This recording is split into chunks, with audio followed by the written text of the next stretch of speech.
From stunning fashion statements to unexpected reunions, the event promised an evening of entertainment and surprises.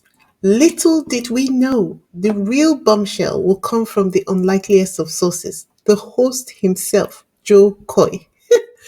Brace yourselves for a Golden Globe saga that took an unexpected turn into the realm of comedic catastrophe and led to the British media counting the days since they last saw Harry and Meghan. Hello everyone, it's Wizzy here. Welcome to Isabella Bank's YouTube channel. Come on in. Let's talk about the latest Prince Harry and Meghan Markle news. When I heard the awards were around the corner, I secretly hoped for a Meghan Markle cameo. I have to confess, let me not lie, let me say the truth. But boy, did they dodge a bullet. Can you imagine the drama that would have happened on the red carpet, in the hallways, in the room where the awards were given, if Meghan Markle had been in the audience? To be fair though, knowing what I now know about the backstory to Prince Harry's court cases, and in light of the fact that we're expecting the court dates to come up very soon, Harry and Meghan are no doubt being extremely careful to avoid large crowds to ensure that no accidents happen. From that perspective, I would have been quite surprised if they had shown up. The night began. We began to enjoy the fashion choices of our favorite celebrities, and they didn't disappoint. My favorite of the evening was JLo, who was wearing a very classy, very Hollywood look. The color was very beautiful, but I don't understand why she was not looking very happy. Look at her face. She was like that throughout the evening. My next favorite look was this shift dress. I know she's from the Abbott Elementary, but I don't really know her name. I searched high and low, but I couldn't find it. I know that this look is not overdone. It's not very frou-frou or very extravagant, but I just find the look very clean, very respectful to the event itself. I'm sure it must have been comfortable. Perhaps the reason why I'm drawn to the look is that I see myself wearing such a look. I just love it. It's not too much, just everything about her hair, her makeup, the dress was just lovely, just understated. And sometimes you just need to be that way. Out of all the guests that attended that event on the day, I'm sure she must have been the one who was the most comfortable. I also love Selena Gomez's look. It's fun, it's quirky. She's not taking herself so seriously that she does not remember that red looks good on her. Right here, I think they said she had a Marilyn Monroe moment. And I just thought, oh, that's so Selena. She's just very cute. Her personality just seems to be a very cute one. And my final best look was Margot Robbie's pink dress. At first, I didn't like it because her ensemble was so pink. But on second thought, what is wrong with pink? The dress was perfectly tailored and her coloring can stand the pink, and she was there as the ambassador of Barbie the movie. What else did I expect her to wear? She was also wearing it lightly, like she was not taking herself too seriously, and the wrap around her was less pigmented kind of pink. So it all worked out. I don't even know why I was tripping. The next thing you know, the suit squad sauntered in, exuding pure awesomeness. My heart was so happy to see them, and they showed up, ready to play, ready to give people what they wanted. As expected, they stopped for the red carpet interview, and one of the interviewers began her interview with Patrick James and his wife by saying that there were these rumors of Meghan Markle reuniting with the cast of Suits. And she was asking Patrick whether he would be happy to work with Meghan again if there was a Suits spin off. Patrick first of all called the journalists out for saying there were rumors of Meghan Markle rejoining the cast in the Suits spin off. Suits. And to the journalist's credit, right? The interviewer admitted that she had made up the rumor about Meghan rejoining the cast of Suits in a spin-off just so that she would be able to ask the question. My goodness, the first time I ever saw a journalist tell the truth. Now, if you know anything about Patrick, you would know that he would not have allowed the lie to slide. He does not tolerate any Meghan slander. Do you remember the time where Patrick called out the royal family and the British media on Twitter? That was epic. He wrote a long thread, and I'll just read out a couple of the excerpts for you to get an idea of what he said. He said, Meghan Markle and I spent the better part of a decade working together on Suits. From day one, she was an enthusiastic, kind, cooperative, giving, joyful, and supportive member of our television family. She remains that person and a colleague as fame, prestige, and power accrued. She fell in love, moved to a new country, became a household name across the entire globe, and began the difficult work of trying to find her place in a family dynamic that can at best be described as complicated and at worst seemingly archaic and toxic. He went on, getting harsher and harsher as the thread went on. But I'll just stop here because I think you get the gist of what he was saying.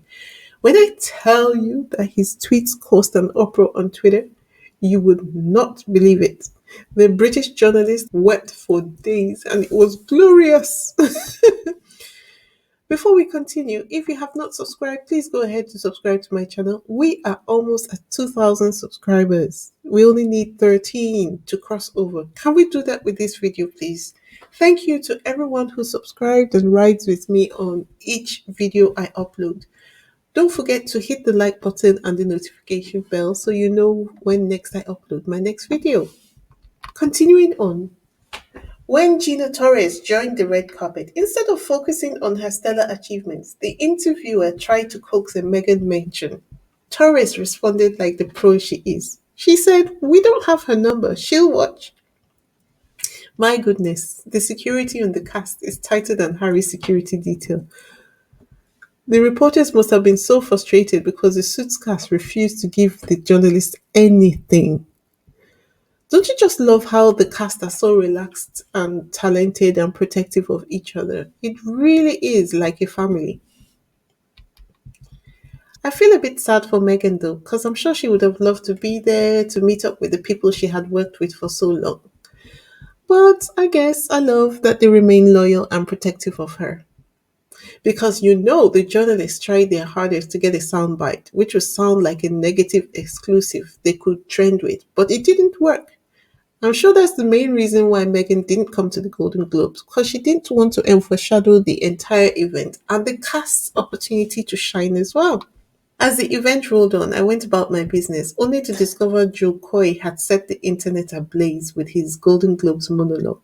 Cue the comedic catastrophe. Actually, the headline I saw was Joe Coy's opening monologue at the Golden Globes. The comedian was roasted online for his ill received monologue at the 81st Annual Golden Globe Awards. I was reading this in my bed and I literally fell out of it with the quickness to see what was happening on my PC. Before he segued to his doom, Joe Coy, in his infinite wisdom, decided to kick off the award ceremony by roasting the royal family, calling them a rich, white, and dysfunctional family. And just when you thought he'd reached the peak, he took a swipe at Prince Harry and Meghan, claiming they were paid millions for doing zilch. What was the crowd's reaction? Priceless. Some were visibly miffed, others cringed, and a hero among us captured the moment. Shout out to that fantastic person. You deserve a Golden Globe yourself. I've witnessed bad performances, but Joe Coy, he took it to a whole new galaxy. But wait, he didn't stop there. Joe Coy aimed his comedic misfire at Barbie, calling the movie about the challenges of womanhood nothing more than plastic dolls and boobies. Dude, seriously? You just triggered the very misogynistic challenges the movie was addressing. Bravo, Captain Obvious. His Taylor Swift joke landed like a lead balloon, and her super chill reaction was a masterclass in composure. Joe Coy's jokes were so bad, even the crickets were silent, and he ended up blaming the writers for the bad jokes. Anyway, the shining moment amidst all of this was the Suits Squad reunion. Their camaraderie was the silver lining in Joe Coy's stormy cloud. Their chemistry made us forget the awkward jokes and embrace the love. The Suits cast saving the day. A plot twist better than any Golden Globe script. And cue the British media unleashing their PR powers in defense of the royal family. They shamelessly declared that Harry and Meghan were fair game while the royal family were off limits. My question is, since when? Is that how the freedom of speech works? Do they think that America has gone back into colonization? No wonder people say that the new UK is like a fascist state. This debacle reminds me of the Steve Harvey Miss Universe mix up. Who remembers that? But hey, You know what? Joe succeeded in doing for the Golden Globes what they desperately needed, which was getting everyone talking. The show went from meh to must watch thanks to its colossal failure.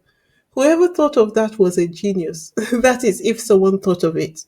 But whoever put it together was a genius because they achieved the attention they were so desperately craving. It kind of reminds me of Cat Williams' interview with Club Shay Shay. Do you know that as at today, that interview on Club Shay Shay's YouTube channel has garnered 38 million views? He is set for this month. He doesn't need to work again for the next month. The Golden Globes got the clout they were looking for, just not the way they planned. Harry and Meghan must have been laughing their way through hibernation, happy they didn't attend the show.